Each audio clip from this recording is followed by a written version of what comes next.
The Sentinelese people of the Andaman Islands have killed a Christian missionary from Alabama. His name was John Allen Chu or Cho.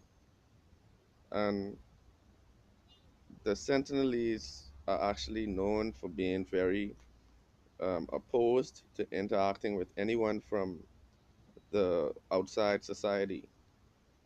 As I heard one commentator mention, many of these isolated tribes who have remained uncontacted for millennia, right? They were uncontacted for millennia. Some of them still have a present memory of a past conflict. Perhaps they still have fresh in their memory the reason why they had to isolate themselves from the broader society, namely a war, a pestilence. Um, I don't know if it would have been a famine, but definitely these people would have been some of the original people to migrate out of Africa. So if we look at these people, they are like a relic of an era which is long past. They still hold on to traditions that date back to when our civilizations were in their infancy. So I would think to contact people like these, um, one would have to be very careful because there's an understandable dislike of the modern society from the vantage point of somebody who lives in a more rural, in a more natural setting. You know, to see planes flying by, helicopters flying by, huge cruise ships sailing by, you know, to hear, no doubt they would have ways to have some information. I'm sure um, the elders of their community left them with much information about the activities of the past. Perhaps they may even have historical relics that the average person in our modern day uh, archaeological think tanks would not know. But basically, you know, the Sentinelese did what I think some of our ancestors should have done many years ago. You know, if there's a culture that is contrary to your culture and wants to use your people as human capital, those who want to use your people as pawns in a global economy, you know, our people should have rejected the outsiders who came in to interact with us and to trade with us. Because I just saw a documentary from Nigeria in which some of our people were sold for umbrellas. You know, one umbrella was actually worth five people during the slave trade. You know, so if some of our people had the same attitude of the Sentinelese, I want to celebrate the Sentinelese. All right, because if our people were the Sentinelese, we would still be in Africa today. I would be speaking Hausa. I would have been speaking, um, who knows? I could have been speaking Amharic.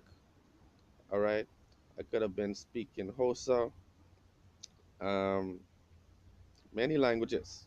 All right, Swahili. The list goes on. Pardon me for my suddenly barren knowledge of African languages. I think it's probably the spur of the moment video. My people, pardon me about that one. But yeah, basically the Sentinelese, they wasted no time. Um, they shot the brother with arrows. Um, and these are people who were isolated for millennia. So, you know, I think it might have been an impulse reaction to see people coming into your borders. You've been living there for thousands of years. Nobody else ever came there. All you know are your cousins and other family members, and then perhaps other isolated families in your community, right?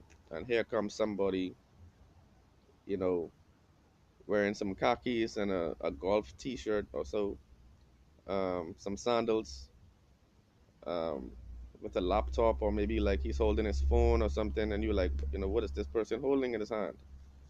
I can only imagine what an isolated tribe would think of us interacting with us. If we step off a boat on North Sentinel Island with some headphones and an iPod or maybe an iPhone, your days might be numbered because you could appear to be holding something that is like witchcraft. I mean, I'm only speculating here, but the Sentinel people, they are my people. I appreciate their attitude, as far as preservation of their way of life, preservation of their strict, um, I guess, spiritualities, um, and the protection of the younger generations in their community.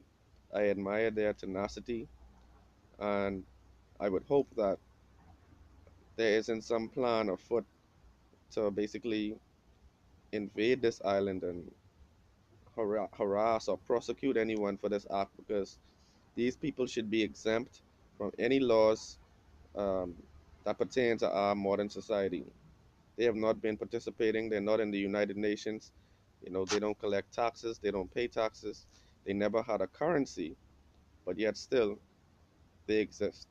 So they remind me of the Jarawa people of India, who were similarly an uncontacted tribe.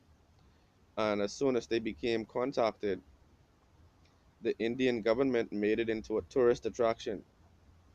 And after a while, some people began to rape the indigenous women of the Jarawa tribe, and some of them ended up giving them diseases from contact with them. Some of them take advantage of their native dances and throw food at them and throw money at them for them to do their sacred spiritual dances, which were never about commercializing, but they became victims of when they became contacted by the outside world. But my people, just let me know what your thoughts are in the comments below.